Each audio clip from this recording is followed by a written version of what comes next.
안녕하세요, 시청자 여러분. 오늘 들려드릴 이야기는 평생 지워지지 않을 것 같았던 흉터를 세월이라는 실로 덮어 아름다운 무늬로 만들어낸 한 여성의 고백입니다. 가슴 시린 사랑과 후회, 그리고 끝내 찾아낸 삶의 의미가 여러분의 마음에 잔잔한 위로가 되기를 바랍니다. 본격적인 사연 소개에 앞서 구독과 좋아요를 눌러주시면 영상 제작에 큰 힘이 됩니다. 그럼 명희 씨의 이야기 속으로 함께 들어가 보겠습니다. 창밖에는 비가 내리고 있습니다. 일기예보에서는 오후 늦게나 시작된다더니 점심 설거지를 막 끝내자마자 후두둑거리며 유리창을 때리기 시작하더군요. 70이 다 되어가는 노인의 무릎은 기상청 슈퍼컴퓨터보다 정확하다는 말이 우스갯소리만은 아닌 모양입니다. 아침부터 왼쪽 무릎이 시큰거리고 쑤시는 게 영락없이 비가 올 징조였습니다. 저는 젖은 고무장갑을 벗어 싱크대 모서리에 걸쳐두고 거실 한 구석에 놓인 낡은 안락의자에 몸을 묻었습니다. 베란다 창문 너머로 보이는 부천의 아파트 단지는 회색빛 물안개에 쌓여 흐릿하게 번져 보입니다. 마치 수채화 물감이 덜 마른 종이 위에 빗방울이 떨어진 것처럼 세상의 경계가 몽롱하게 지워지고 있네요. 남편은 친구들과 등산 모임이 있다며 아침 일찍 나갔습니다. 비가 와서 산에는 못 올라가고 산밑 식당에서 파전에 막걸리나 한 잔 걸치고 있을 겁니다. 저녁은 먹고 들어온다고 했으니 오늘 이 집에는 온전히 저 혼자뿐입니다. 정막이 흐르는 거실 들리는 것이라고는 규칙적으로 창을 두드리는 빗소리와 냉장고가 가끔 웅웅거리며 돌아가는 소리, 그리고 제 가느다란 숨소리뿐입니다. 이런 날이면 저는 습관처럼 거실 장식장 아래 칸 서랍을 엽니다. 그곳에는 곰팡내 나는 앨범들과 모서리가 다해진 스케치북 몇 권이 깊숙이 잠들어 있습니다. 스케치북 표지를 넘기자 누렇게 변색된 종이 냄새가 훅 끼쳐옵니다.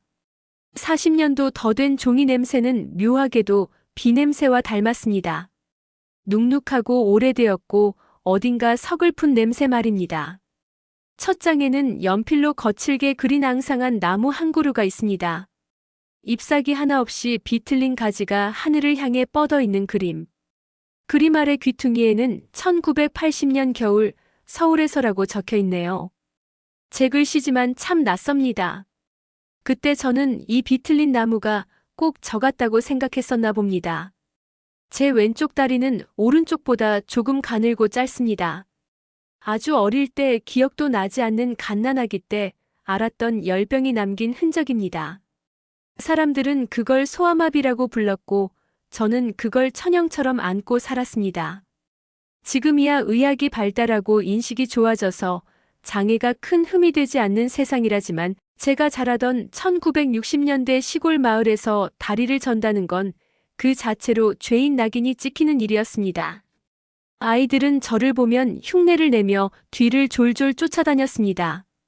절뚝이, 절뚝이, 한 발은 땅에, 한 발은 허공에.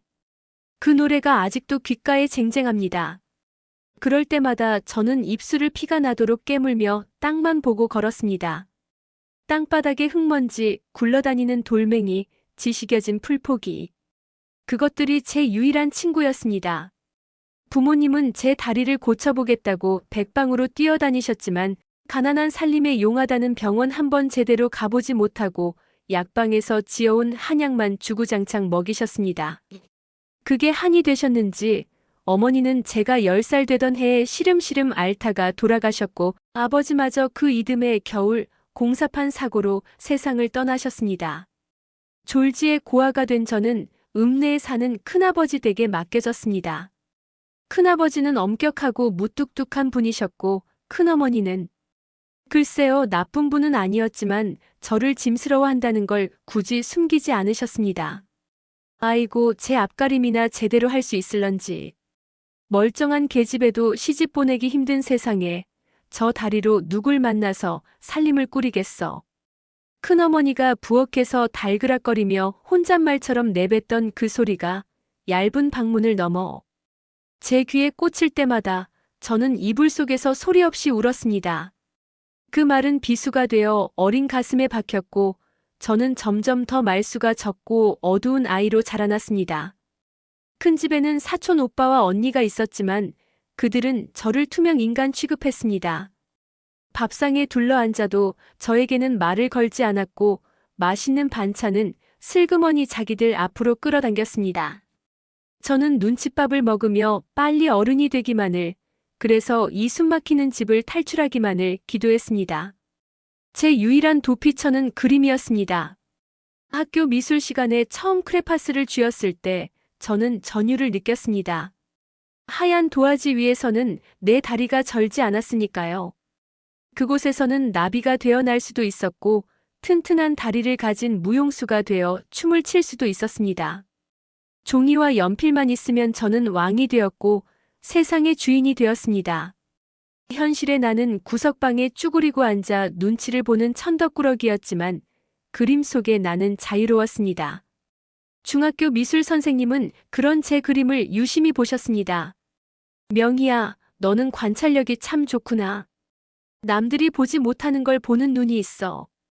그림자 속에 숨은 빛을 그려낼 줄 아는구나. 그 한마디가 제 인생을 송두리째 바꿔놓았습니다.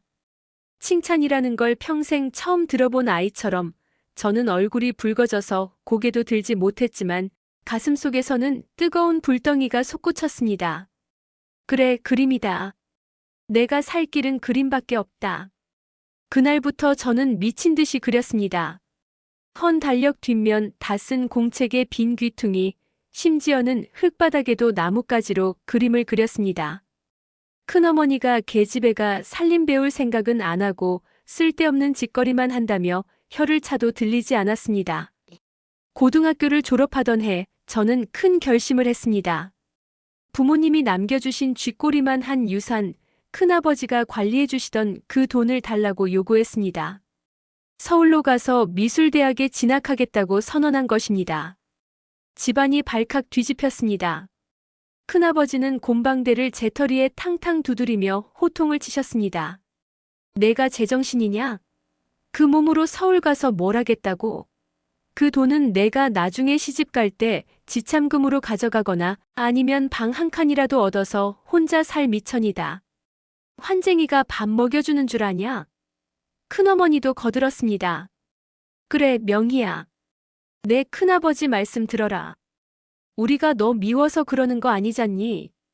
서울 물가가 얼마나 비싼데 그 돈 가지고 가봤자 몇 달 못 버티고 거지꼴 된다. 차라리 여기서 기술이나 배워. 수선집에나 들어가면 밥은 안 굶을 거다. 하지만 제 고집을 꺾을 수는 없었습니다. 저에게 서울은 단순히 도시가 아니라 저를 올가매고 있는 이 지긋지긋한 불구라는 딱지와 고아라는 굴레를 벗어던질 수 있는 유일한 탈출구이자 희망의 땅이었습니다. 여기서 주저앉으면 평생 큰 집 뒷방에서 바느질이나 하며 사람들이 혀를 차는 소리를 듣고 살아야 할 게 뻔했습니다. 죽더라도 서울 가서 죽겠다는 제 서슬 퍼런 눈빛에 결국 큰아버지는 장롱 깊숙한 곳에서 통장을 꺼내 던져주셨습니다. 내 멋대로 해라. 대신 서울 가서 실패하고 다시 기어들어올 생각은 아예 하지 마라. 이 문지방 넘는 순간 넌 우리 식구 아니다. 그렇게 저는 짐을 쌌습니다. 옷 몇 가지와 미술 도구, 그리고 부모님 사진 한 장. 그게 제 전 재산이었습니다. 1980년 2월의 어느 날 새벽 공기는 살을 애는 듯 차가웠습니다. 읍내 터미널에서 서울행 고속버스에 몸을 실었을 때 차창 밖으로 멀어지는 고향 풍경을 보며 저는 입술을 깨물었습니다. 두려움이 없었다면 거짓말이겠지요. 아는 사람 하나 없는 거대하고 낯선 도시, 성한 몸으로도 살아가기 힘들다는 그곳의 다리. 저는 시골 처녀가 혈혈단신으로 뛰어드는 격이었으니까요. 버스가 덜컹거릴 때마다 제 심장도 덜컹거렸습니다. 옆자리에 앉은 중년 아저씨가 코를 골며 자는 동안 저는 잠 한 숨 못 자고 창밖만 내다봤습니다. 칠흑 같은 어둠 속에서 간간히 스쳐 지나가는 불빛들이 마치 도깨비불처럼 보였습니다.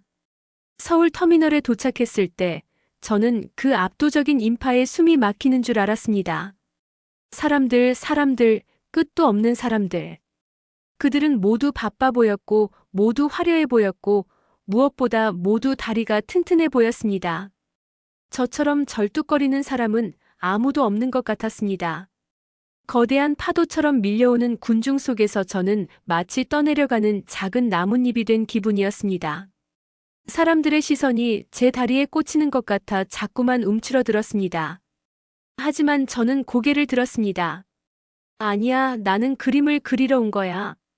내 다리가 아니라 내 그림을 보여주러 온 거야. 스스로에게 최면을 걸 듯 중얼거렸습니다. 저는 신림동 산동네 꼭대기에 싼 자취방을 구했습니다. 보증금을 내고 나니 남은 돈은 빠듯했습니다. 화장실도 밖에 있고 부엌길에야 골로 하나 놓으면 꽉 차는 비좁은 방이었지만 생전 처음 가져보는 내 공간이라는 사실에 가슴이 벅찼습니다. 밤이면 산동네 아래로 펼쳐지는 서울의 야경이 보였습니다. 수만 개의 불빛들이 보석처럼 반짝이는 풍경. 그 불빛 하나하나가 저에게 말을 거는 것 같았습니다. 어서 와, 여기서 너의 꿈을 펼쳐봐. 그때는 몰랐습니다. 그 아름다운 불빛들 뒤에 얼마나 깊고 어두운 그림자가 숨어 있는지. 그리고 그 그림자 속에서 저를 기다리고 있는 운명이 얼마나 가혹한 것인지. 저는 홍대 앞에 입시 미술학원에 등록했습니다. 학원비가 만만치 않아 생활비를 아껴야 했습니다. 버스비가 아까워 1시간 거리를 걸어 다녔습니다. 비가 오거나 눈이 오는 날이면 다리가 끊어질 듯 아팠지만 이 악물고 걸었습니다. 학원에는 저처럼 화가의 꿈을 꾸는 학생들이 가득했습니다. 그들은 대부분 세련된 옷차림에 비싼 미술 도구를 쓰고 표정에는 구김살이 없었습니다. 부모님의 지원을 받으며 걱정 없이 그림만 그리는 그들 틈에서 저는 또다시 이방인이 된 기분이었습니다. 제 낡은 옷과 달아빠진 신발, 그리고 절뚝거리는 걸음걸이는 언제 어디서나 눈에 띄었습니다. 하지만 저는 기죽지 않으려 노력했습니다. 실기실 구석 자리를 차지하고 앉아 누구보다 열심히 연필을 깎고 붓을 씻었습니다. 야, 쟤 좀 봐. 다리도 불편한데 여기까지 온 게 용하다. 시골에서 왔대? 촌티가 줄줄 흐르네. 뒤에서 수군거리는 소리가 들려왔지만 저는 귀를 닫았습니다. 오직 석고상과 정물, 그리고 내 손끝에서 피어나는 선들에만 집중했습니다. 미술 선생님의 칭찬을 떠올리며 내가 너희보다 그림은 훨씬 잘 그릴 거라고 실력으로 보여주겠다고 다짐했습니다. 그때 제가 그리던 그림들은 하나같이 어둡고 무거웠습니다. 밝고 화사한 색을 쓰는 다른 아이들과 달리 제 팔레트에는 늘 검은색, 갈색, 회색 물감이 가장 먼저 달았습니다. 강사가 지나가다 제 그림을 보고 말했습니다. 명희 씨 그림은 뭐랄까 좀 칙칙해. 에너지는 있는데 너무 가라앉아 있어. 좀 더 과감하게 빛을 써봐요.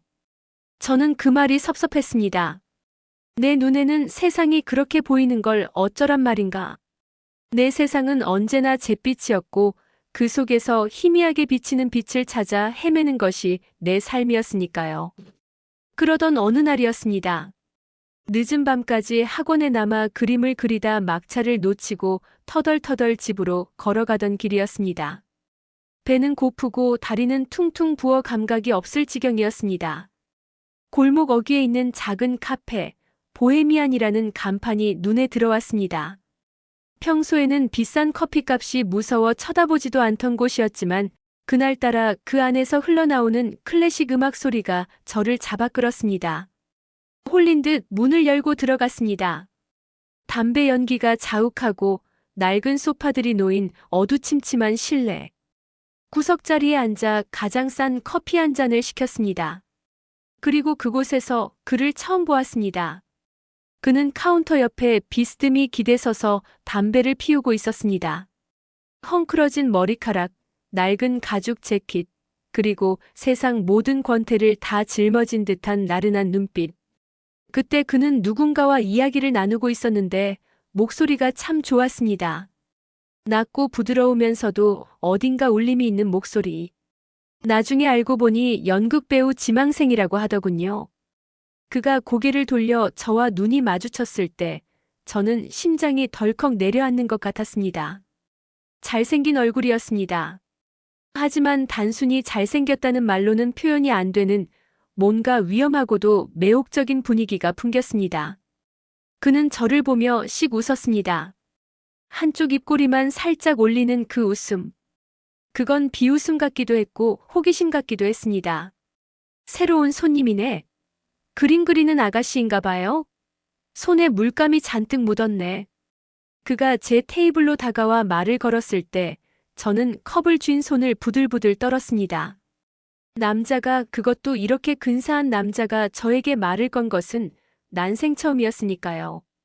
제 손등에는 정말로 물감 자국이 덕지덕지 묻어 있었습니다. 부끄러워서 손을 감추려 하자 그가 제 손목을 덥석 잡았습니다. 아름다운 손이네요. 치열하게 산 흔적이잖아. 숨기지 마요. 그 순간 제 머릿속에서는 경고등이 울렸습니다. 이 남자는 위험하다. 가까이에서는 안 된다. 하지만 제 가슴은 정반대로 뛰고 있었습니다. 평생 얼어붙어 있던 제 마음속 깊은 곳, 아무도 두드려주지 않았던 그 문을 그가 거칠게 두드리고 있었으니까요. 그의 이름은 민석이었습니다. 제 인생을 지옥으로, 아니 가장 뜨거운 불구덩이 속으로 밀어넣게 될 남자. 그날 밤 그가 건넨 따뜻한 커피 한 잔은 달콤했습니다. 하지만 그 달콤함 뒤에 숨겨진 쓴맛을 20살의 어리숙한 시골 처녀가 알 리 없었지요. 저는 그저 그가 나를 절름발이가 아닌 그림 그리는 아가씨로 봐주었다는 사실 하나만으로 이미 그에게 마음의 빗장을 반쯤 열어버리고 말았던 것입니다. 비극은 그렇게 낭만이라는 가면을 쓰고 조용히 제 곁으로 다가왔습니다. 지금도 비가 오는 날이면 그날의 커피 향기가 나는 것 같습니다. 그리고 민석 씨의 그 비릿한 웃음소리도요. 그 웃음이 저를 얼마나 비참하게 만들지, 제 영혼을 얼마나 갈기갈기 찢어놓을지 그때의 저는 짐작조차 할 수 없었습니다. 그저 서울이라는 화려한 무대 위에서 저에게도 드디어 영화 같은 로맨스가 시작되는 줄로만 착각하고 있었던 것이지요. 낡은 스케치북을 한 장 더 넘겨봅니다.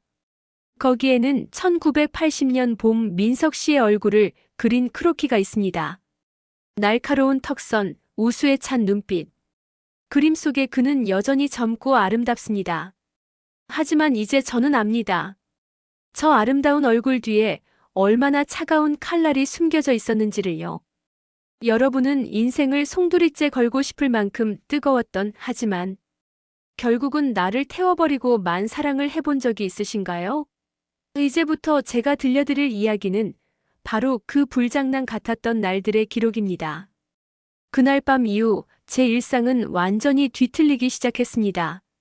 마치 잔잔하던 호수에 거대한 돌멩이가 떨어진 것처럼 홍대 앞 입시미술학원과 신림동 자취방을 오가던 제 규칙적인 궤도는 보헤미안이라는 카페, 아니 민석이라는 남자를 중심으로 위태롭게 공전하기 시작했지요.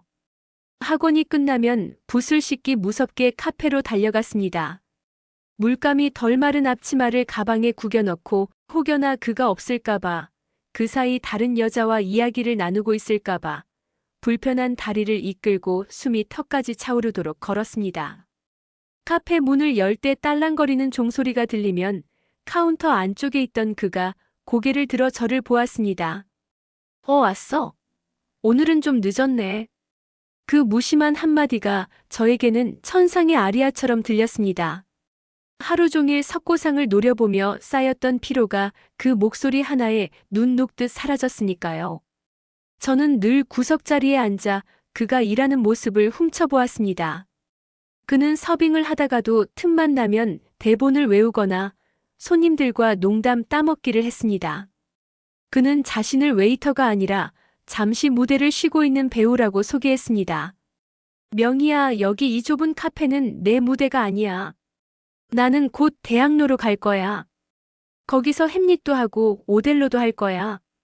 지금은, 그래, 일종의 배역 연구 중이라고 해두지. 밑바닥 인생들의 삶을 체험하는 중이라고. 그는 행주로 테이블을 닦으면서도 마치 비극의 주인공처럼 쓸쓸한 표정을 지었습니다. 저는 그 말이 허세인 줄 알면서도 믿고 싶었습니다. 아니, 믿었습니다. 그의 낡은 셔츠 소매 끝이 닳아 실밥이 터져나온 것도, 구두 뒤축이 다 닳아 걸을 때마다 또각거리는 소리가 나는 것도 제 눈에는 가난이 아니라 예술가의 훈장처럼 보였으니까요. 어느 날 저녁 7시쯤 되었을까요? 손님이 뜸한 틈을 타 그가 제 테이블로 와서 털썩 앉았습니다. 배 안 고프냐? 나 오늘 하루 종일 굶었어. 배가죽이 등짝에 붙을 지경이다. 그는 배를 문지르며 징징거렸습니다. 잘생긴 얼굴을 구기며 아이처럼 투정 부리는 모습에 저는 덜컥 겁이 났습니다. 제가 가진 돈이라곤 학원 가기 전에 빵 하나 사 먹으려고 아껴둔 1,000원짜리 몇 장이 전부였거든요. 하지만 저는 주저없이 지갑을 열었습니다. 나가요. 제가 밥 살게요. 그의 눈이 반짝 빛났습니다. 정말? 야, 역시 우리 명의밖에 없다. 내가 나중에 성공하면 제일 먼저 너한테 근사한 정식 사줄게. 알지? 나 박민석이야. 우리는 근처 경양식집으로 갔습니다. 그 시절 돈가스는 가난한 유학생에게는 꽤 큰 마음을 먹어야 사 먹을 수 있는 특식이었습니다. 저는 메뉴판 가격을 보고 속으로 침을 삼켰지만 그는 거침없이 정식을 시키더군요. 스프에 빵, 돈가스와 생선가스까지 나오는 제일 비싼 메뉴였습니다. 너는 안 먹어? 그가 물었을 때 저는 배가 안 고프다고 거짓말을 했습니다. 사실은 뱃속에서 꼬르륵 소리가 날까봐 잔뜩 긴장하고 있었는데 말이죠. 에이, 같이 먹지. 그럼 내 거 같이 먹자. 나 입 짧은 거 알잖아. 그는 자기 접시를 제 쪽으로 밀어주며 짐짓 인심을 썼습니다. 하지만 그가 칼질을 시작하자마자 저는 알았습니다. 그가 입이 짧기는커녕 며칠 굶은 하이에나처럼 걸신 들린 듯 먹어치운다는 것을요. 저는 그가 남긴 샐러드 부스러기와 빵 조각을 깨작거리며 그가 먹는 모습만 봐도 배가 부르다는 착각에 빠져 있었습니다. 식사를 마치고 나오니 밤 9시가 넘어가고 있었습니다. 밤 공기는 여전히 쌀쌀했지만 그와 나란히 걷는다는 사실만으로 온몸에 열이 올랐습니다. 그는 이쑤시개를 물고 거드름을 피우며 앞장서 걸었고 저는 그 뒤를 절뚝거리며 따라갔습니다. 그때 그가 갑자기 멈춰 서더니 뒤를 돌아보았습니다. 명희야, 너 걷는 거 말이야. 심장이 덜컥 내려앉았습니다. 올 것이 왔구나. 그도 결국 내 다리를 비웃으려는 걸까? 저도 모르게 다리에 힘을 주어 똑바로 서려고 애를 썼습니다. 그런데 그가 의외의 말을 던졌습니다. 리듬감이 있어. 네. 남들은 그냥 걷잖아. 뚜벅뚜벅. 재미없게. 근데 너는 걷는 게 꼭 춤추는 것 같아. 쿵짝. 쿵짝. 박자가 있잖아. 슬픈 왈츠 같기도 하고. 난 그게 참 좋다.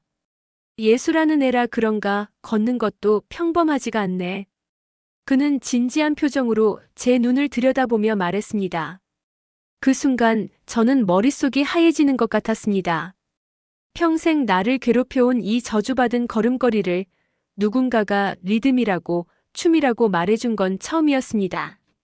그 말이 진심인지 아니면 그저 밥 얻어먹은 값으로 던진 립서비스인지 따져볼 이성 따위는 이미 마비된 상태였습니다.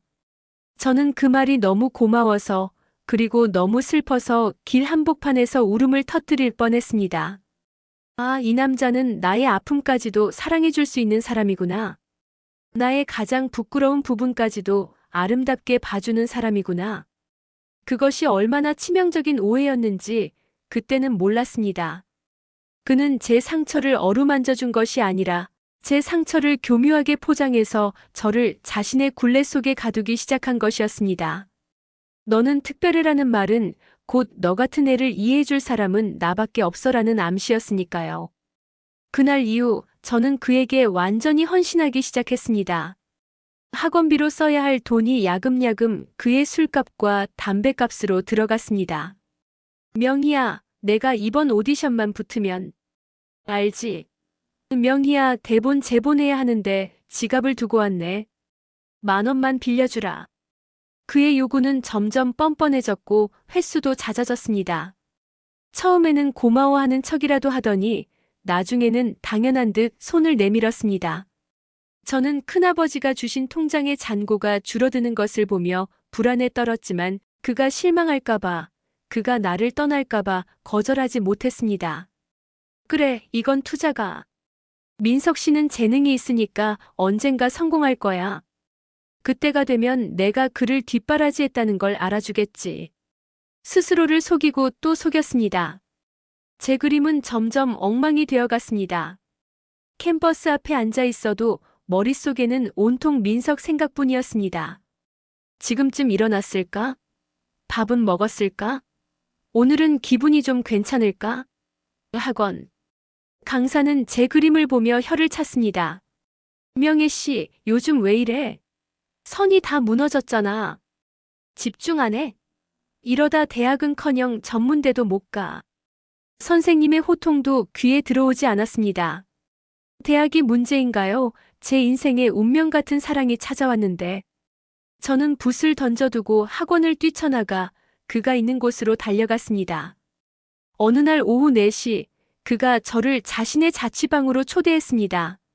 내 친구들이 놀러 오기로 했거든. 너도 와서 인사해.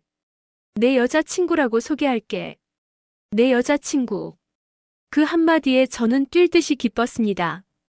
드디어 공식적으로 연인이 되는구나. 저는 시장에서 제일 싱싱한 과일과 술안주 거리를 사들고 그의 자취방에 있는 옥수동 달동네로 갔습니다. 가파른 언덕길을 오르느라 땀이 비 오듯 쏟아졌지만 마음만은 구름 위를 걷는 것 같았습니다. 그의 방은 반지하 단칸방이었습니다. 곰팡이 냄새와 담배 쩐내가 진동하는 좁은 방에 남자 셋, 여자 둘이 모여 앉아 있더군요. 그들은 모두 민석과 같은 극단 소속 배우 지망생들이었습니다. 어야 왔냐? 인사해. 내 물주. 아니, 내 후원자이자 뮤주인 김명의 씨다. 민석이 킬킬거리며 저를 소개했습니다. 물주라는 단어가 귀에 거슬렸지만 저는 애써 못 들은 척하며 웃어 보였습니다. 안녕하세요. 명희예요. 하지만 그들은 저를 위아래로 훑어볼 뿐 반갑게 맞아주지 않았습니다. 특히 구석에 앉아 담배를 피우던 긴 생머리의 여자, 혜정이라는 여자가 저를 보는 눈빛이 심상치 않았습니다. 경멸과 동정이 뒤섞인 묘한 눈빛. 민석이 오빠 취향 참 독특하다. 예술가는 다르네. 그녀가 연기를 내뿜으며 빈정거렸습니다. 야, 말 조심해. 이 친구 그림 그리는 애야. 감수성이 얼마나 예민한데. 민석이 제 편을 드는 척했지만 그 말투에도 은근한 비꼼이 섞여 있었습니다. 저는 그 자리가 가시방석 같았습니다. 그들은 자기들끼리만 아는 연극 용어를 써가며 떠들었고 누가 캐스팅이 됐네 만회하며 열을 올렸습니다. 저는 그 대화에 한마디도 끼어들지 못한 채 구석에 앉아 그들이 마신 술병을 치우고 과일을 깎았습니다. 마치 그들의 시녀가 된 기분이었습니다. 하지만 민석이 제 무릎을 베고 누워 명희가 깎아주는 사과가 제일 맛있다라고 말하면 그 비참함이 또 눈 녹듯 사라지는 것이었습니다. 저는 정말로 바보였습니다. 사랑이라는 이름의 노예가 되어 스스로 족쇄를 채우고 있었으니까요. 술자리가 무르익어갈 무렵 민석이 갑자기 제게 말했습니다. 명희야, 너 그림 한번 그려봐라. 여기 내 친구들 얼굴 좀 그려줘. 그렇게 알지? 슥슥 그리는 거. 지금 여기서?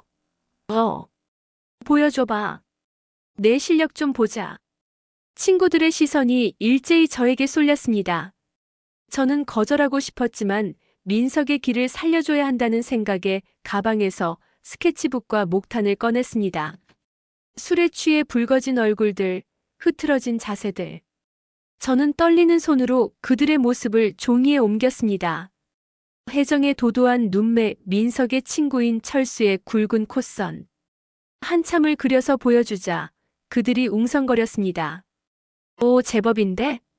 특징을 잘 잡네. 야, 나 코가 이렇게 생겼냐? 너무 크게 그린 거 아냐? 나쁘지 않은 반응이었습니다. 그런데 민석이 제 그림을 뺏어들더니 묘한 표정을 지었습니다. 근데 명희야, 넌 사람을 너무 우울하게 그려. 봐봐, 혜정이 눈빛이 왜 이렇게 슬퍼? 우리 지금 즐거운데. 내가 세상을 삐딱하게 보니까 그림도 삐딱하게 나오는 거야. 내 다리처럼 말이야. 순간 방 안에 정적이 흘렀습니다. 술 취한 와중에도 그 말이 얼마나 잔인한 말인지 모두가 알아챈 것이지요. 혜정이 오빠 말이 너무 심하잖아라고 한마디 했지만 민석은 낄낄거렸습니다. 왜? 농담이야, 농담. 명희는 이런 거에 상처 안 받아. 그치, 명희야? 우린 영혼이 통하는 사이라니까. 그는 제 어깨를 감싸 안으며 뻔뻔하게 웃었습니다. 저는 얼굴이 화끈거려 쥐구멍이라도 찾고 싶었지만 그 상황에서 화를 내면 속 좁은 여자가 될까봐, 분위기를 망칠까봐 억지로 입꼬리를 올려 웃어 보였습니다. 네. 제가 좀 어둡게 그리나 봐요. 고칠게요. 제 입에서 나온 그 비굴한 대답이 아직도 제 기억 속에서 윙윙거립니다. 자존심이고 뭐고 다 내팽개치고 오직 그 남자의 기분을 맞추기 위해 스스로를 깎아내리던 그 밤. 저는 그날 밤 집으로 돌아오는 버스 안에서 스케치북을 찢어버리고 싶었습니다. 하지만 그러지 못했습니다. 찢어버린 스케치북 뒷장에 민석의 전화번호가 적혀 있었기 때문입니다. 그게 뭐라고?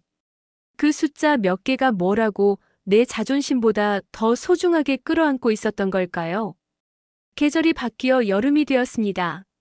장마가 시작되었고 제 자취방 천장에서는 빗물이 뚝뚝 떨어졌습니다. 양동이를 받쳐놓고 뜬 눈으로 밤을 새우는 날이 많아졌습니다. 습기 때문에 캔버스는 눅눅해졌고 제 마음에도 곰팡이가 피어나는 것 같았습니다. 민석은 여전히 오디션에 떨어졌다며 술을 찾았고 저는 학원비를 빼돌려 그에게 가져다 바쳤습니다. 이번엔 진짜 될 뻔했어. 심사위원들이 눈이 삔 거야. 내 진가를 몰라줘. 그는 술에 취해 세상 탓을 했고 저는 그런 그를 위로하며 그의 자취방 월세까지 대신 내주었습니다. 고맙다, 명희야. 내가 나중에 10배로 갚을게. 아니, 100배로. 그 공수표를 믿는 척하며 저는 점점 더 깊은 수렁으로 빠져들었습니다. 통장 잔고는 이제 바닥을 보이고 있었고 큰 집에 손을 벌릴 수도 없는 노릇이었습니다. 알바라도 해야 하나? 하지만 다리 때문에 써주는 데가 있을까? 현실적인 고민이 목을 조여왔지만 민석을 놓을 수는 없었습니다. 그가 저를 필요로 한다는 그 사실 하나가 제 유일한 존재 이유가 되어버렸기 때문입니다. 그러던 어느 날 민석이 들뜬 목소리로 저를 찾아왔습니다. 명희야, 대박이다. 나 드디어 배역 따냈어. 정말? 무슨 배역인데? 단역이긴 한데 대사가 있어. 꽤 비중 있는 역할이야. 연출가가 나보고 눈빛이 살아있대. 저는 제 일처럼 기뻐했습니다. 드디어 고생 끝이구나. 이제 그도 자리를 잡고 우리 사이도 좀 더 당당해질 수 있겠구나 싶었습니다. 축하해, 민석 씨. 우리 파티라도 해야 하는 거 아니야? 당연하지. 근데 문제가 좀 있어. 그가 짐짓 곤란한 표정을 지었습니다. 무슨 문제? 극단에서 이번 공연 의상을 배우들이 각자 준비하래. 그리고 단원들 회식비도 좀 걷어야 하고. 내가 이번에 신입이라 좀 쏴야 하거든. 그의 눈길이 제 낡은 핸드백에 머물렀습니다. 저는 가슴이 철렁했습니다. 이미 제 통장은 텅 비어 있었으니까요. 얼마나 필요한데? 한 50만 원? 그 정도면 될 것 같은데. 50만 원. 1980년에 50만 원은 저에게 거금이었습니다. 제 한 달 생활비의 몇 배나 되는 돈이었습니다. 민석 씨, 나 지금 돈이 없는데. 제가 우물쭈물하자 그의 표정이 순식간에 차갑게 식었습니다. 없어? 그래. 알았어. 하긴 내가 무슨 돈이 있겠냐. 내가 알아서 할게. 정 안 되면 뭐 이번 배역 포기하지 뭐. 그는 한숨을 푹 쉬며 돌아섰습니다. 그 뒷모습이 너무나 처량해 보였습니다.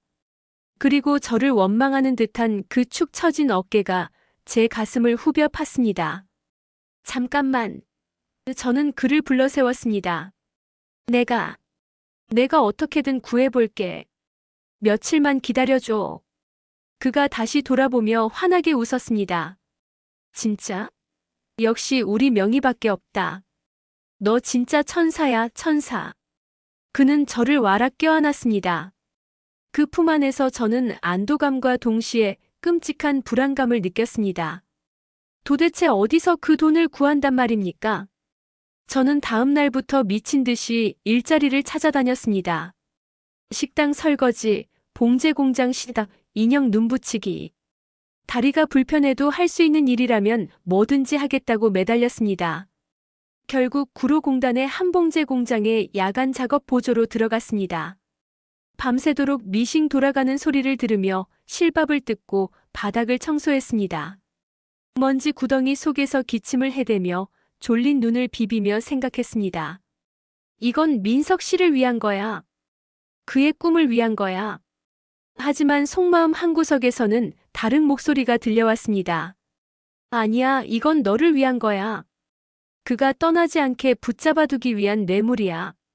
너는 지금 사랑을 돈으로 사고 있는 거야.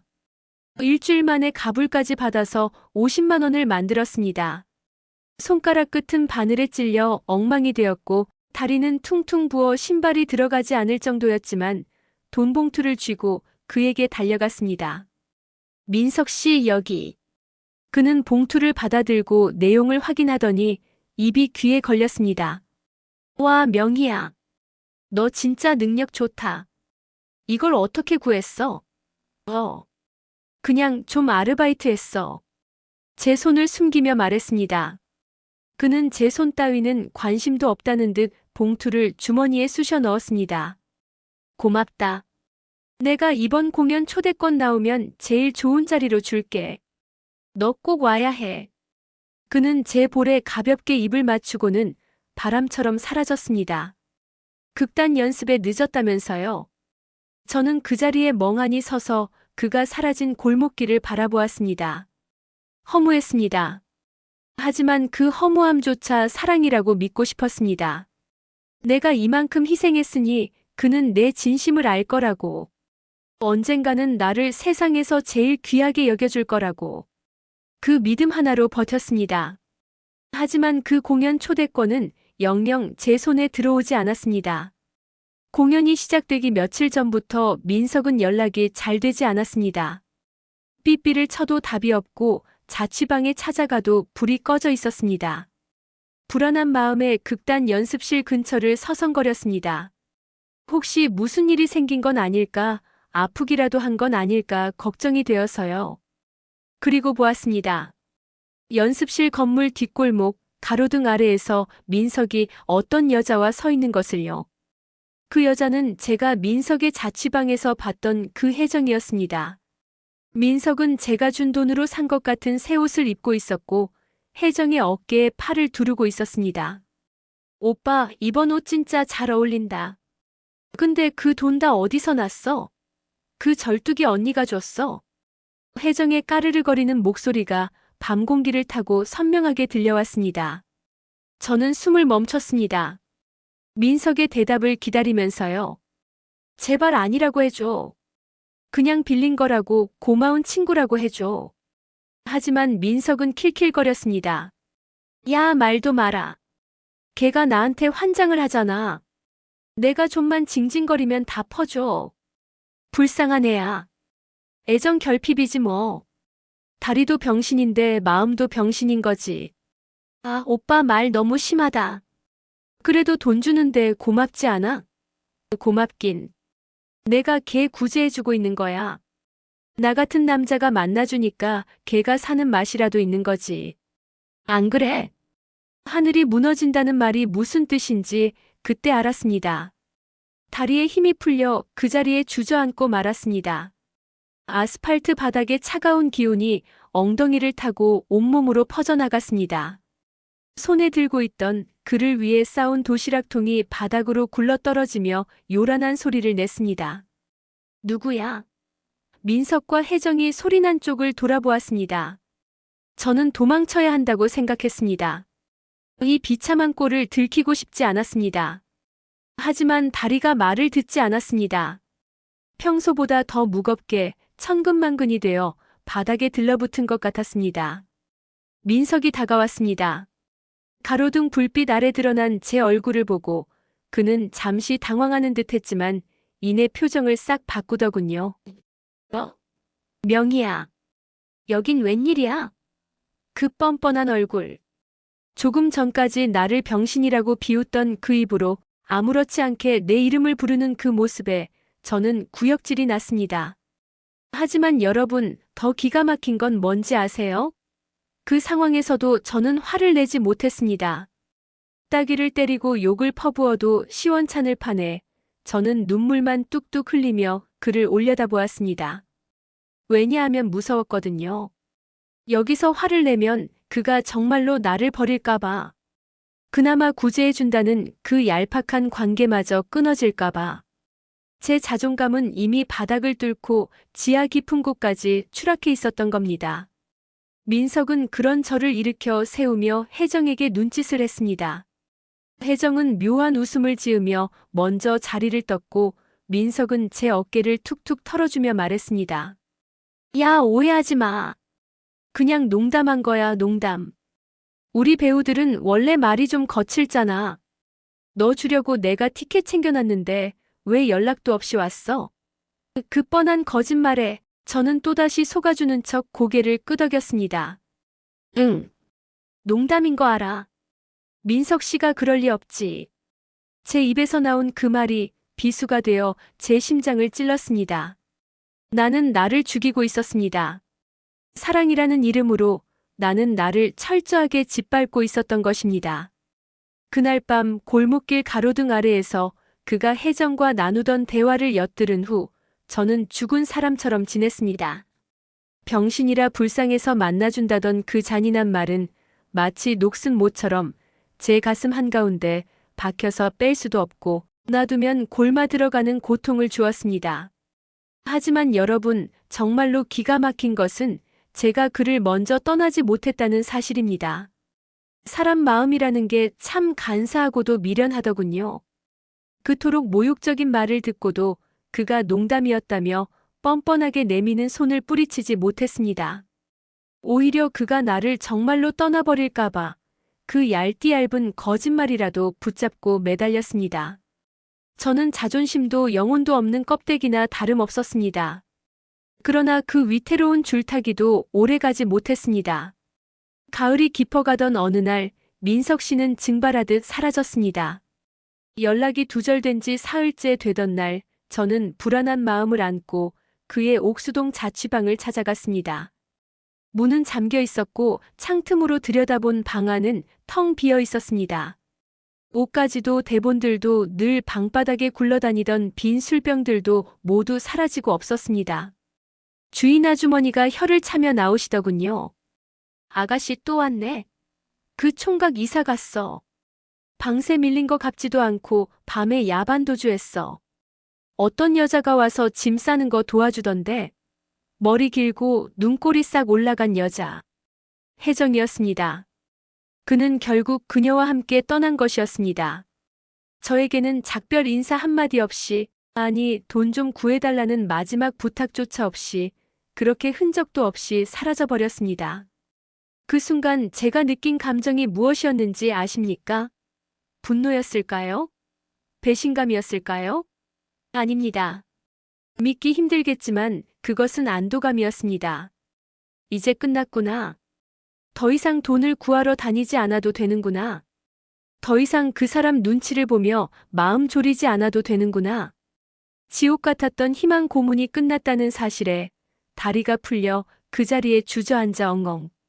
울면서도 가슴 한구석에서는 서늘한 바람이 불어오듯 시원함을 느꼈습니다. 그가 떠난 후 저는 폐허가 된 제 삶을 다시 일으켜 세우려 애썼습니다.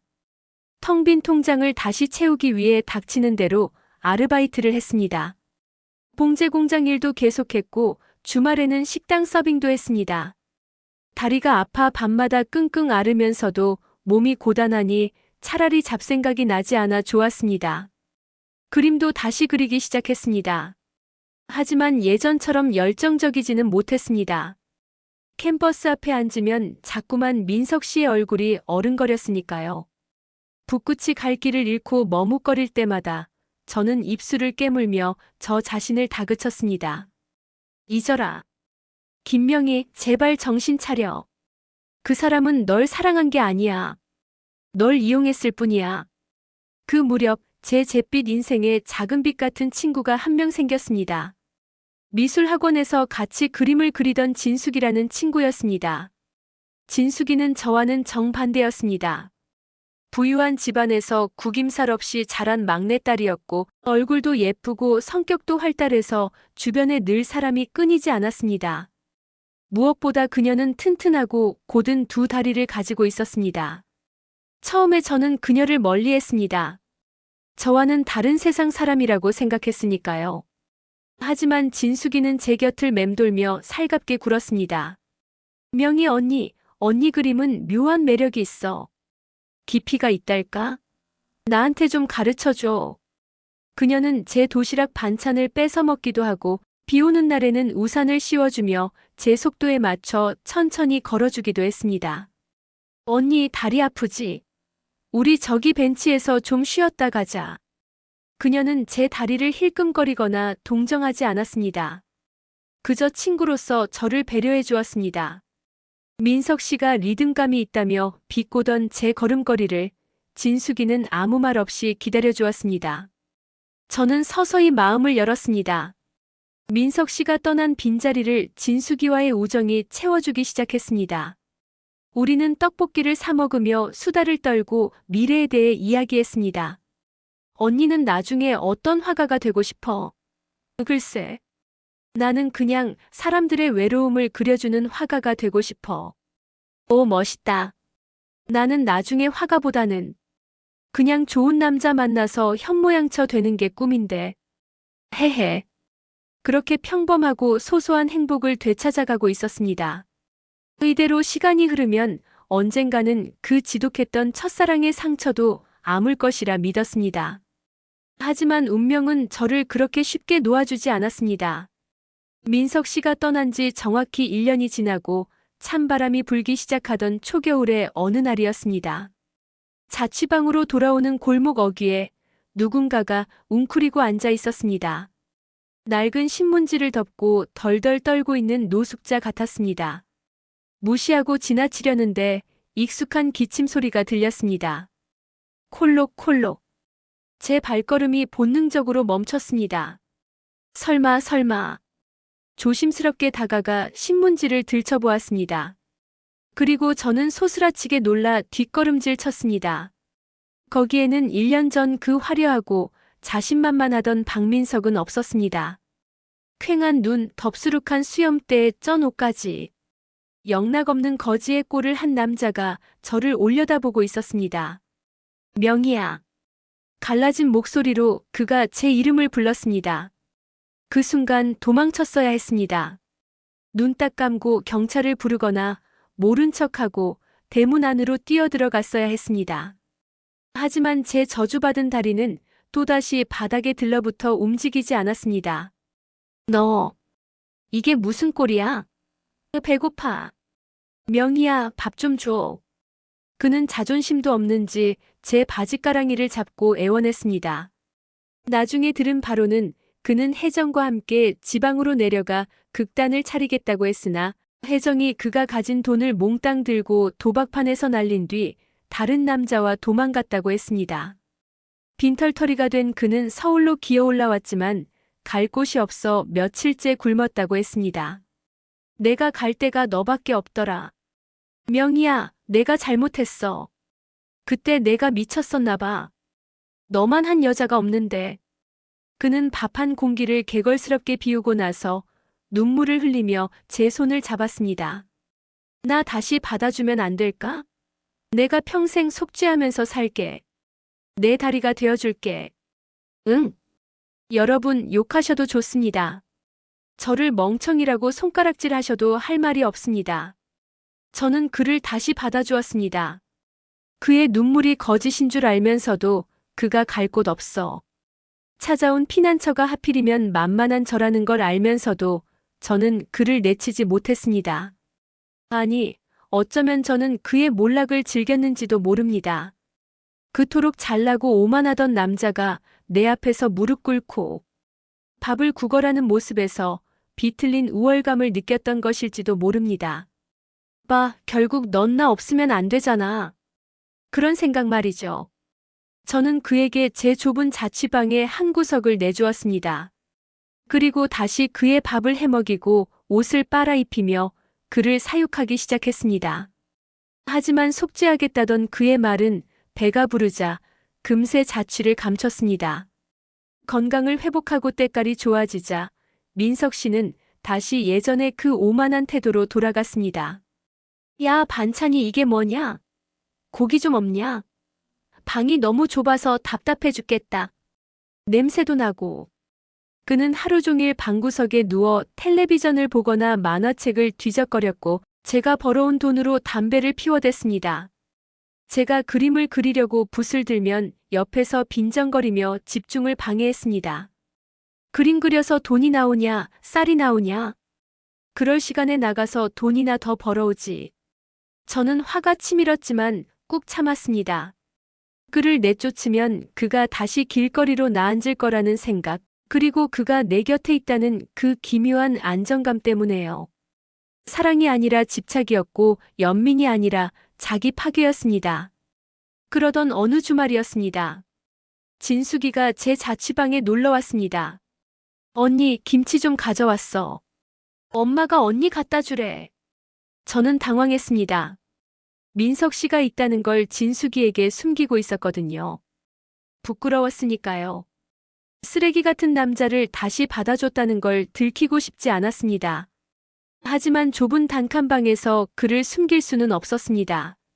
문을 열자 러닝셔츠 바람으로 누워있던 민석 씨가 벌떡 일어났습니다. 손님 오셨네. 그는 진숙이를 보자마자 눈빛이 달라졌습니다. 마치 먹잇감을 발견한 짐승처럼 눈동자가 번들거렸습니다. 그 눈빛. 1년 전 카페에서 저를 처음 봤을 때, 아니 혜정을 바라볼 때 지었던 그 끈적하고 위험한 눈빛이었습니다. 안녕하세요. 분명의 남자친구 박민석입니다. 그는 서둘러 옷을 챙겨 입으며 평소에는 보여주지 않던 젠틀한 미소를 지어 보였습니다. 진숙이는 당황한 듯 저와 그를 번갈아 보았습니다. 아, 네, 안녕하세요.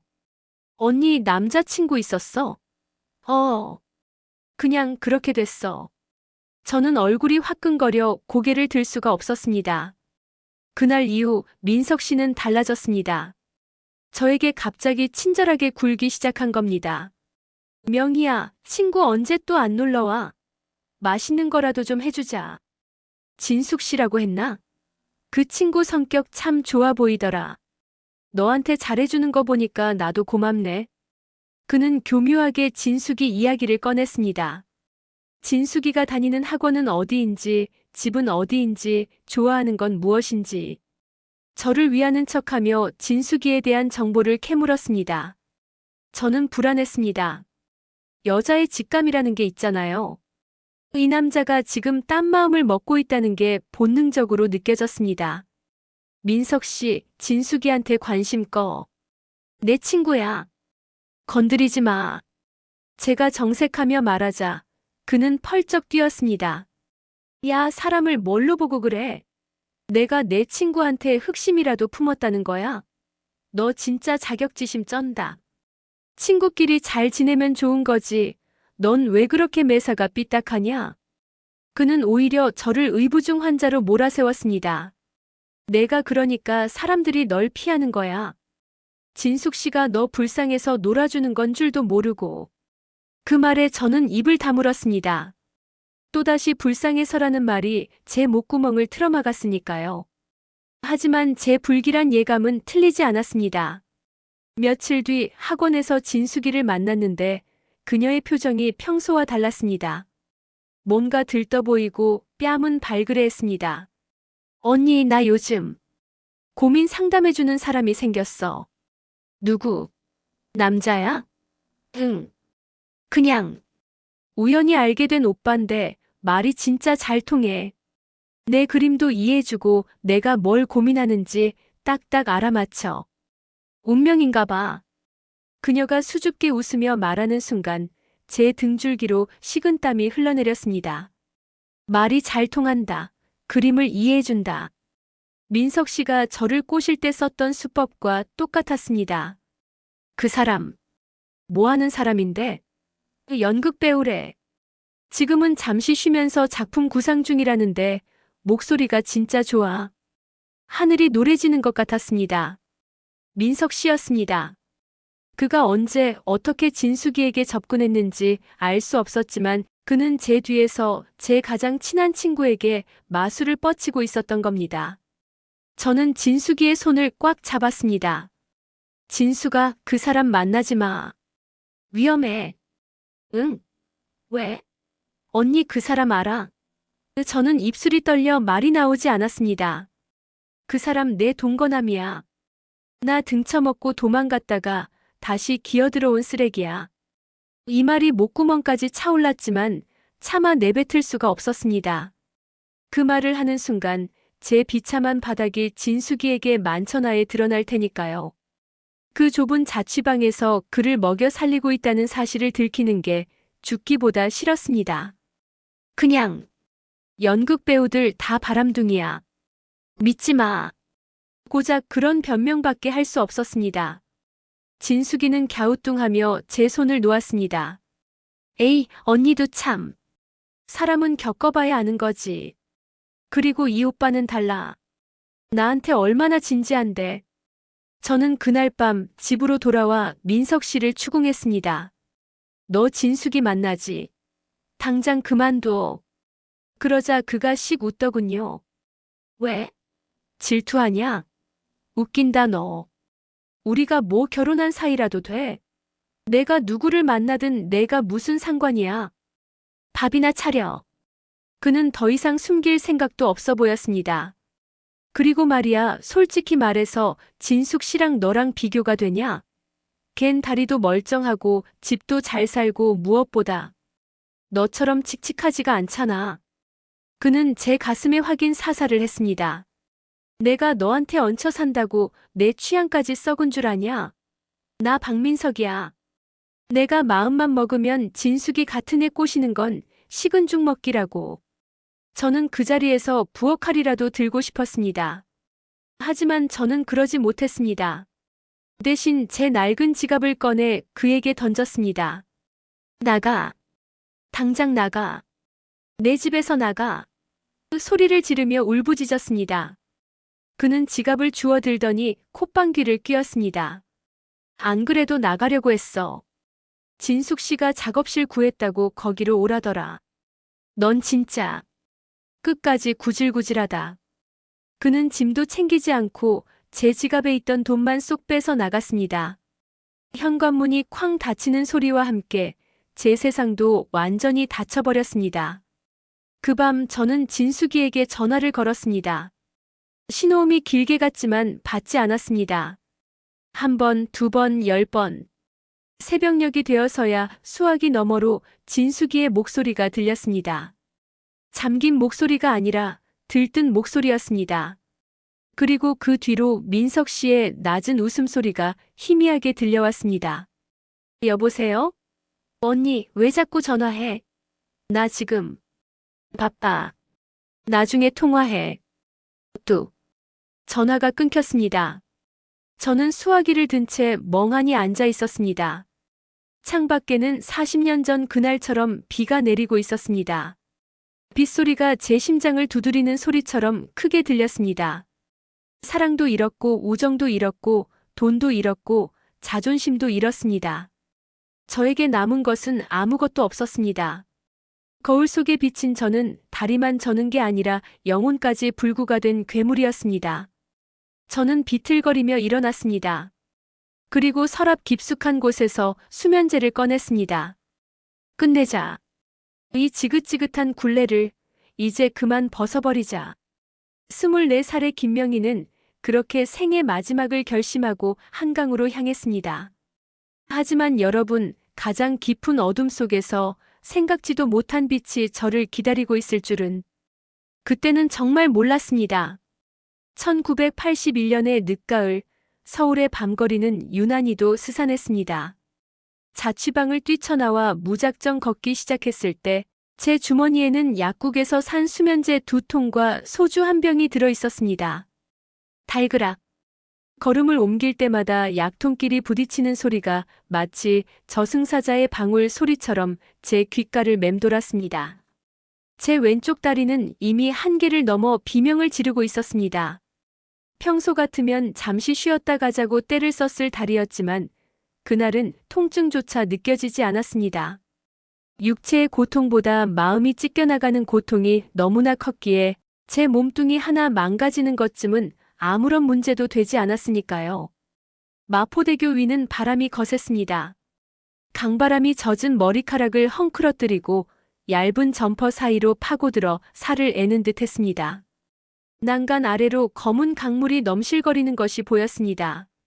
가로등 불빛을 받아 번들거리는 강물은 마치 거대한 뱀의 비늘처럼 징그럽고도 매혹적이었습니다. 저기 뛰어들면 모든 게 끝나겠지. 생각은 단순했습니다. 차가운 물속에 몸을 던지면 민석 씨가 남긴 모욕적인 말들도, 진숙이의 배신, 어린 웃음소리도, 그리고 평생 나를 따라다니던 절름발이라는 꼬리표도 모두 물거품처럼 사라질 것이라 믿었습니다. 저는 난간을 붙잡고 섰습니다. 다리 아래를 내려다보니 현기증이 일었습니다. 무서웠냐고요? 아니요, 오히려 평온했습니다. 이제 더 이상 아등바등 살지 않아도 된다는 생각에 입가에 실소마저 번졌습니다. 그래, 명희야. 애썼다. 똥통 같은 세상 더 살아봐야 뭐하겠니? 내 그림은 쓰레기였고 내 사랑은 구걸이었어. 너는 그냥 실패작이야. 스스로에게 사형 선고를 내리듯 중얼거리며 주머니에서 약통을 꺼냈습니다. 뚜껑을 여는 손이 덜덜 떨렸습니다. 그런데 그때였습니다. 강바람에 실려 어디선가 비릿한 냄새가 훅 끼쳐왔습니다. 물비린내, 흙냄새, 그리고 누군가가 태우는 듯한 매캐한 연기 냄새. 그 냄새를 맡는 순간 기이하게도 고향집의 풍경 하나가 머릿속을 스치고 지나갔습니다. 어머니가 돌아가시기 전 마루에 앉아 조각보를 깁던 모습이었습니다. 가난했던 우리 집에는 온전한 비단천이 없었습니다. 어머니는 이웃집에서 버리다시피 한 자투리 1000조각들을 얻어다가 밤새도록 바느질을 하셨습니다. 색깔도 제각각이고 모양도 삐뚤빼뚤한 아무짝에도 쓸모없어 보이는 헝겊 조각들. 어린 저는 그게 싫어서 투정을 부렸습니다. 엄마, 이건 색깔이 안 맞잖아. 이건 너무 칙칙하고 저건 너무 촌스러워. 그냥 버려. 그때 어머니는 바늘귀에 실을 꿰며 웃으셨습니다. 명희야, 세상에 버릴 천은 없다. 따로 보면 못나고 쓸모없는 조각 같아도 이렇게 한 땀 한 땀 이어붙이면 세상에 하나밖에 없는 고운 보작이 되는 거야. 인생도 그런 거란다. 아픈 날도 있고 슬픈 날도 있어야 나중에 뒤돌아봤을 때 무늬가 생기는 법이야. 그때는 그 말이 무슨 뜻인지 몰랐습니다. 그런데 죽음의 문턱에 선 그 순간 어머니의 그 말이 천둥처럼 제 가슴을 때렸습니다. 인생은 무늬를 짜는 것이다. 제 머릿속에서 섬광 같은 깨달음이 터졌습니다. 지금 내가 겪고 있는 이 끔찍한 고통, 민석 씨에게 짓밟힌 자존심, 친구에게 배신당한 상처. 이 모든 것이 내 인생이라는 조각보를 망친 것이 아니라 어쩌면 가장 어둡고 강렬한 색깔의 조각 천일지도 모른다는 생각이 들었습니다. 이대로 죽어버리면 내 인생은 그저 찢어지다 만걸레 조각으로 끝날 것입니다. 미완성인 채로 흉물스럽게 쓰레기통에 처박히는 것입니다. 하지만 만약 내가 살아낸다면 이 시커먼 조각 옆에 다시 밝은 조각을 이어 붙일 수만 있다면 언젠가 이 고통도 내 인생 전체를 놓고 봤을 때 하나의 독특한 무늬가 되지 않을까? 민석이 따위가 내 인생의 결말을 쓰게 놔둘 순 없어. 내 조각보의 마지막 조각은 내가 정해야 해. 손에 쥐고 있던 약통이 뜨겁게 느껴졌습니다. 저는 약통을 강물 속으로 힘껏 던져버렸습니다. 첨벙 하는 소리도 들리지 않을 만큼 작은 파문이 일었다가 사라졌습니다. 으아! 저는 강을 향해 짐승처럼 울부짖었습니다. 살고 싶다는 본능이 억눌려왔던 생명력이 터져나온 비명이었습니다. 눈물인지 콧물인지 모를 것들이 범벅이 된 채 저는 다시 뒤를 돌았습니다. 다리는 끊어질 듯 아팠고 며칠을 굶은 배가 쥐어짜듯 아파왔지만 저는 걸었습니다. 살기 위해서 걸었습니다. 절뚝절뚝. 제 불규칙한 발자국 소리가 다시 서울의 밤거리에 울려 퍼졌습니다. 얼마나 걸었을까요? 마포를 지나 신촌 어기 어디쯤이었던 것 같습니다. 긴장이 풀려서인지 아니면 허기 때문인지 눈앞이 핑 돌았습니다. 세상이 빙글빙글 돌더니 가로등 불빛이 길게 늘어지더군요. 아, 배고파. 따뜻한 국밥 한 그릇만 먹었으면. 그것이 제 마지막 기억이었습니다. 저는 차가운 아스팔트 바닥 위로 힘없이 고꾸라졌습니다. 눈을 떴을 때는 낯선 천장이 보였습니다. 소독약 냄새와 은은한 한약 냄새가 섞인 묘한 향기가 났습니다. 따뜻한 온돌 바닥의 온기가 등 뒤로 전해져 왔습니다. 정신이 좀 드세요? 낮고 차분한 목소리가 들렸습니다. 고개를 돌려보니 하얀 가운을 입은 남자가 걱정스러운 눈빛으로 저를 내려다보고 있었습니다. 민석 씨처럼 화려하게 잘생긴 얼굴은 아니었습니다. 뿔테 안경을 쓰고 덥수룩한 머리에 어딘가 좀 고지식해 보이는 평범한 인상의 남자였습니다. 여기 어디예요? 약국 안쪽 방입니다. 가게 문 닫으려는데 아가씨가 문 앞에 쓰러져 계시더군요. 119를 부를까 하다가 외상은 없어 보이고 탈진한 것 같아서 일단 데리고 들어왔습니다. 놀라게 해서 죄송합니다. 그는 난로 위에 올려져 있던 주전자를 들어 따뜻한 보리차를 한 잔 따라주었습니다. 천천히 드세요. 며칠 굶으신 것 같아서 포도당 주사 좀 놨습니다. 그 따뜻한 보리차 한 모금이 식도를 타고 넘어갈 때 저는 왈칵 눈물을 쏟았습니다. 민석 씨에게 밥을 해다 바치고 돈을 갖다 바치면서도 한 번도 받아보지 못한 데가 없는 친절이었습니다. 낯선 사람에게서 받은 이 온기가 너무나 생경하고 고마워서 저는 컵을 쥔 채 아이처럼 엉엉 울었습니다. 남자는 당황한 듯 했지만 꼬치꼬치 캐묻지 않았습니다. 우세요. 실컷 우세요. 속에 있는 거 다 뱉어내야 병 안 생깁니다. 그는 조용히 휴지 한 통을 제 옆에 놓아주곤 자리를 비켜주었습니다. 그 배려가 또 고마워서 저는 더 서럽게 울었습니다. 그 남자의 이름은 정훈이었습니다. 제가 쓰러진 곳 바로 뒤편에 있는 사랑 약국의 약사였습니다. 그날 이후 저는 갈 곳이 없다는 핑계 아닌 핑계로 며칠간 그 약국 신세를 지게 되었습니다. 정훈 씨는 저에게 아무것도 묻지 않았습니다. 왜 쓰러졌는지, 다리는 왜 저는지, 가족은 있는지. 그저 끼니 때가 되면 죽을 끓여다 주고 약국 일이 한가할 때는 말없이 책을 읽곤 했습니다. 민석 씨와는 정반대의 사람이었습니다. 민석 씨가 불꽃처럼 뜨겁고 위험한 사람이었다면 정훈 씨는 고요한 호수 같은 사람이었습니다. 그 고요함이 폭풍우가 지나간 제 마음을 천천히 잠재워 주었습니다. 어느 날 저녁 제가 몸을 추스르고 떠나려 하자 그가 조심스럽게 물었습니다. 갈 곳은 있으신가요? 저는 대답하지 못하고 고개를 숙였습니다. 돌아갈 곳이라고는 곰팡이 핀 반지하 자취방뿐이었지만 보증금마저 민석 씨 뒷바라지 하느라 다 까먹어 곧 쫓겨날 처지였으니까요. 실례가 안 된다면 제안 하나 해도 될까요? 그가 뿔테 안경을 고쳤으며 쑥스러운 듯 말했습니다. 저희 약국에서 일손이 좀 필요한데 약 정리하고 청소해 주실 분을 찾고 있었거든요. 숙식은 제공해 드릴 수 있는데 혹시 일해 주실 수 있을까요?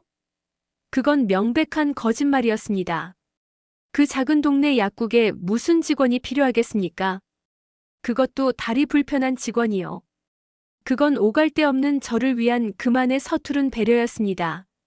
자존심 강했던 예전의 저라면 동정하지 마세요라고 쏘아붙이고 나왔겠지만 죽음의 문턱을 넘고 돌아온 저는 알았습니다. 이것은 동정이 아니라 사람이 사람에게 내미는 따뜻한 손길이라는 것을요. 그리고 그 손길을 잡는 것은 부끄러운 일이 아니라는 것을요. 네, 열심히 할게요. 시켜만 주세요. 저는 고개를 숙여 인사했습니다. 그렇게 저의 사랑 약국 생활이 시작되었습니다. 약국 일은 고단하지 않았습니다. 약병을 닦고 손님들에게 드링크제를 건네고 장부를 정리하는 단순한 일이었습니다. 하지만 저는 그 단순한 일상 속에서 비로소 살아있다는 감각을 되찾았습니다. 정훈 씨는 틈만 나면 저에게 말을 걸어주었습니다. 명희 씨, 오늘 날씨 참 좋죠? 저기 화분에 꽃이 폈네요. 명희 씨는 손글씨가 참 예뻐요. 약 봉투에 이름 적어주시면 할머니들이 좋아하시겠어요. 그는 제 다리를 보지 않았습니다. 제 얼굴을, 제 눈을, 그리고 제 마음을 봐주었습니다. 민석 씨가 너는 칙칙해, 너는 어두워라고 했던 제 모습을 정훈 씨는 명희 씨는 차분하고 깊이가 있어요. 같이 있으면 마음이 편해져요라고 말해주었습니다. 같은 사람인데 누구를 만나느냐에 따라 저는 칙칙한 여자가 되기도 하고 편안한 여자가 되기도 했던 것입니다. 물론 민석 씨와 진숙이에 대한 상처가 완전히 사라진 것은 아니었습니다. 가끔 밤에 자다가도 악몽을 꿨습니다. 민석 씨가 비웃는 소리, 진숙이가 전화를 끊던 소리가 들려 식은땀을 흘리며 깨곤 했습니다. 그럴 때마다 약국 안쪽 쪽방에서 자던 저를 위해 정훈 씨는 인기척을 내주었습니다. 명희 씨 앉아요? 저도 잠이 안 오는데 라면이나 하나 끓여 먹을까요? 그 서툰 위로가, 그 투박한 라면. 한 그릇이 저를 다시 현실로 안전한 세상으로 데려왔습니다. 약국 한 구석에는 제가 쓰다 만 스케치북이 놓여 있었습니다. 민석 씨 때문에 찢어버리려 했던 그림 도구들을 정훈 씨가 몰래 챙겨다 놓은 것이었죠. 그림 그리는 분이라면서요. 다시 그려보세요. 저는 명희 씨 그림이 보고 싶은데. 저는 용기를 내어 다시 연필을 잡았습니다. 예전에는 억지로 화려한 색을 쓰려고 애썼고 아니면 세상에 대한 분노를 담아 시커멓게 칠해버렸던 캔버스. 하지만 이제는 달랐습니다. 약국 창가에 들어오는 따사로운 햇살, 졸고 있는 고양이, 그리고 묵묵히 약을 짓는 정훈 씨의 등. 제 눈에 들어오는 세상은 더 이상 지옥이 아니었습니다. 소박하지만 따뜻한 색깔들이 숨쉬고 있었습니다. 저는 제 다리를 그렸습니다. 비틀리고 마른 왼쪽 다리. 예전에는 감추고 싶어서 헐렁한 바지만 입고 다녔던 그 다리를 캔버스 위에 있는 그대로 그렸습니다. 그리고 그 옆에 튼튼한 정훈 씨의 다리가 나란히 걷는 모습을 그렸습니다. 그림 속의 두 사람은 절뚝거리지만 넘어지지 않고 서로의 어깨에 기대어 걷고 있었습니다. 그 그림을 완성하던 날, 저는 비로소 지난날의 굴레에서 벗어날 수 있었습니다. 그래, 내 다리는 부끄러운 게 아니야. 그냥 내 삶의 모양일 뿐이야. 조금 찌그러졌어도 이게 나야. 계절이 몇 번 바뀌고 약국 앞 가로수에 벚꽃이 필 무렵이었습니다. 정훈 씨가 약국 문을 닫고 저에게 봉투 하나를 내밀었습니다. 월급 봉투였습니다. 그런데 평소보다 훨씬 두툼했습니다. 이게 뭐예요? 계산 잘못하신 거 아니에요? 제가 놀라서 묻자 그가 안경을 벗어 닦으며 붉어진 얼굴로 말했습니다. 명희 씨, 이번에 적금 탄 게 있어서요. 그거 보태서 우리 좀 더 넓은 집으로 이사 갈까 하는데 같이 가주실래요? 그건 세상에서 가장 투박하고 가장 멋없는 프로포즈였습니다. 하지만 그 어떤 화려한 미사여구보다 제 가슴을 울렸습니다. 민석 씨처럼 별을 따다 줄게라는 허황된 약속이 아니라 같이 살자는 현실적이고도 묵직한 진심이었으니까요. 저는 대답 대신 그의 손을 잡았습니다. 거칠고 투박하지만 절대 나를 놓지 않을 것 같은 믿음직한 손. 그 손을 잡는 순간 저는 알았습니다. 내 인생의 조각보는 이제부터 진짜 아름다운 무늬를 만들어가기 시작할 거라는 것을요. 물론 결혼 생활이 동화처럼 행복하기만 했던 것은 아닙니다. 가난한 약사와 다리 저는 아내. 시댁의 반대도 있었고 남들의 수군거림도 있었습니다. 아이를 낳고 키우면서 겪은 고생은 말로 다 할 수 없지요. 하지만 그럴 때마다 저는 생각했습니다. 이 고생도 이 눈물도 다 내 인생의 문이다. 이 어두운 실이 지나가면 반드시 밝고 고운 실이 기다리고 있을 것이다. 그 믿음 하나로 40년을 버텼습니다. 그리고 지금 비 오는 거실에 앉아 지난 날을 회상하는 제 곁에는 여전히 묵묵히 제 곁을 지켜주는 정훈 씨. 아니, 이제는 호호백발이 된 내 남편이 있습니다. 창밖에 비가 조금씩 잦아들고 있습니다. 스케치북의 마지막 장을 덮으며 저는 거실벽에 걸린 그림을 바라봅니다. 정훈 씨와 결혼하고 10년쯤 지났을 때 제가 그린 가족 초상화입니다. 남편과 저 그리고 우리 두 아이가 환하게 웃고 있는 그림. 그 그림 속에 저는 더 이상 우울하지 않습니다. 다리는 여전히 불편해 보이지만 표정만은 세상 누구보다 당당하고 평온해 보입니다. 저는 화가로서 대성하지는 못했습니다. 유명한 갤러리에 그림을 걸어보지도 못했고 신문에 이름 한 줄 나간 적도 없습니다. 하지만 저는 저만의 걸작을 완성했습니다. 바로 김명희의 인생이라는 작품 말입니다. 상처투성이었던 자투리 1000조각들을 기어이 이어붙여서 이렇게 따뜻하고 튼튼한 이불 하나를 만들어냈으니까요. 이만하면 꽤 괜찮은 예술가 아닌가요? 거실 창을 세차게 두드리던 빗줄기가 어느새 잦아들었습니다. 먹구름이 물러간 서쪽 하늘 끝자락으로 붉은 노을이 번지고 있네요. 비에 젖은 아스팔트 바닥이 저녁 햇살을 받아 반짝이는 모습을 보고 있으니 문득 인생도 날씨와 참 많이 닮았다는 생각이 듭니다. 영원할 것 같던 장마도 언젠가는 그치고 칠흑 같은 어둠도 결국엔 아침 해에게 자리를 내어주듯 제 인생에 몰아쳤던 그 거친 폭풍우도 지나고 보니 한때의 소나기였음을 이제는 압니다. 저는 무릎 위에 올려두었던 낡은 스케치북을 천천히 덮습니다. 40년 전 서울의 달동네와 차가운 한강 다리 위를 서성이던 24살의 김명희. 그때 저는 제 인생이 완전히 망가진 실패작이라고 생각했습니다. 잘못 칠해진 그림처럼 돌이킬 수 없는 오점투성이라고 믿었지요. 민석 씨를 만나지 말았어야 했고 다리가 멀쩡했어야 했고 더 재능이 있었어야 했다고. 끊임없이 만약에라는 지우개로 제 삶을 지우고 싶어 했습니다. 하지만 68이 된 지금의 눈으로 다시 보니 알겠습니다. 그 지우고 싶던 오점들이, 그 찢어버리고 싶던 상처들이 사실은 제 인생이라는 조각보를 완성하는 데 없어서는 안 될 가장 중요한 조각들이었다는 것을요. 가끔 상상을 해봅니다. 만약 제가 다리가 튼튼해서 화가가 되겠다는 오기를 부리지 않고 시골에 그냥 눌러 앉았다면, 그랬다면 평생 큰 집에 눈칫밥을 먹으며 제 이름 석자도 잊은 채 살았겠지요. 만약 민석 씨가 나쁜 남자가 아니어서 저와 결혼까지 했다면 아마 저는 평생 그의 바람기를 잡으러 다니느라 속이 문드러진 여자가 되어 있었을 겁니다. 그리고 만약 제가 그때 죽으려고 하지 않았다면, 그랬다면 그날 밤 약국 앞을 지나가던 정훈 씨의 따뜻한 손길을 만나지 못했겠지요. 아이러니하게도 저를 가장 비참하게 만들었던 그 불행들이 저를 지금의 행복으로 이끌어준 징검다리였던 셈입니다. 그래서 저는 이제 더 이상 민석 씨를 미워하지 않습니다. 진숙이를 원망하지도 않습니다. 그들은 제 인생이라는 연극에 등장했던 악역 배우들이었을 뿐입니다. 주인공인 저를 돋보이게 하고 제가 진정한 사랑을 알아볼 수 있도록 눈을 뜨게 해준 고마운 조연들이었다고 이제는 그렇게 생각합니다. 물론 용서했다는 말은 아닙니다. 그들이 저지른 짓은 나쁜 짓이었으니까요. 하지만 그들에 대한 미움으로 제 남은 인생을 갉아먹기엔 제 노년의 시간이 너무나 아깝고 소중합니다.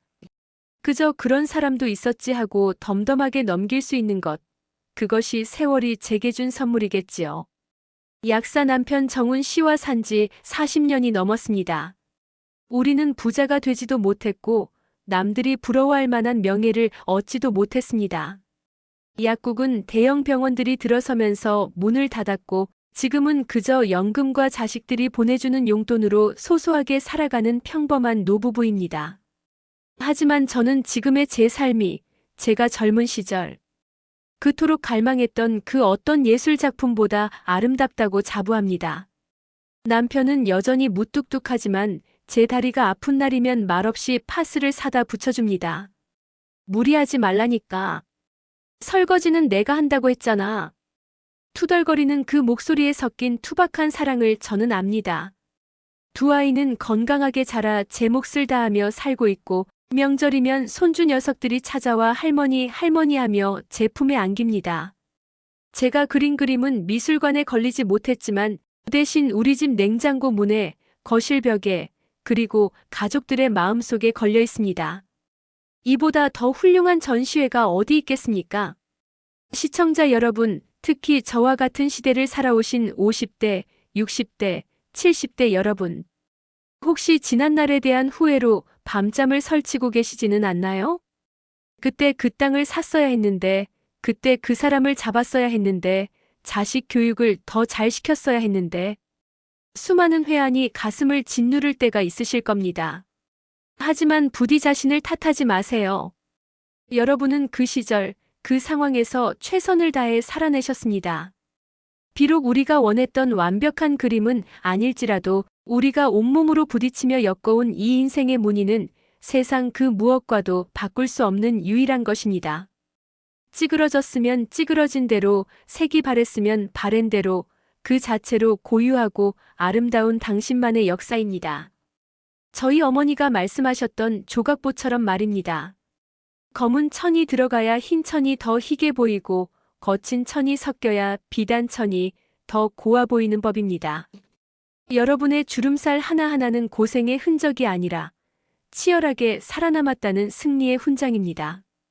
그러니 이제는 좀 편안해지셨으면 좋겠습니다. 이만하면 잘 살았다. 애썼다. 김명희. 오늘 밤에는 거울을 보고 스스로에게 이렇게 한마디 건네주시면 어떨까요? 띠띠띠띠 마이너스 현관 도어락이 열리는 소리가 들립니다. 남편이 돌아왔나 봅니다. 어이 나왔어. 비 오는데 빈대떡이나 부쳐 먹을까 하고 시장에서 녹두 좀 갈아왔네. 현관에서 들려오는 저 익숙하고 촌스러운 목소리가 오늘따라 왜 이리 정겨운지 모르겠습니다. 이게 행복이 아니면 무엇이겠습니까? 화려한 스포트라이트는 없지만 따뜻한 저녁밥 냄새와 사람의 온기가 있는 곳. 저는 이제 스케치북을 서랍 깊숙이 넣고 남편을 맞이하러 나갑니다. 절뚝거리는 제 걸음걸이는 여전히 엇박자지만 이제는 압니다. 이것이 내 인생의 리듬이라는 것을요. 쿵짝, 쿵짝. 슬프지만 아름다운 왈츠처럼 말이죠. 제 긴 이야기를 들어주셔서 감사합니다. 비록 얼굴은 뵙지 못했지만 제 사연을 통해 여러분의 마음에도 작은 위로의 비가 촉촉이 내렸기를 바랍니다. 저 김명희는 오늘도 내일도 저만의 속도로 뚜벅뚜벅 걸어가겠습니다. 여러분도 부디 당신만의 아름다운 보폭으로 남은 인생을 당당하게 걸어가시길 응원합니다. 사랑합니다. 그리고 감사합니다. 지금까지 내 인생의 무늬, 그 굴레를 벗다 사연을 전해드렸습니다. 누군가에게는 실패로 보일 수 있는 인생도 스스로 어떻게 해석하느냐에 따라 세상에서 가장 아름다운 작품이 될 수 있다는 명희 씨의 마지막 말이 긴 여운을 남깁니다. 오늘 명희 씨의 이야기가 여러분의 마음에 와닿으셨다면 구독과 좋아요, 그리고 따뜻한 응원의 댓글을 남겨주세요. 여러분의 소중한 사연도 기다리고 있습니다. 오늘도 행복하고 편안한 밤 보내시길 바랍니다. 시청해주셔서 감사합니다.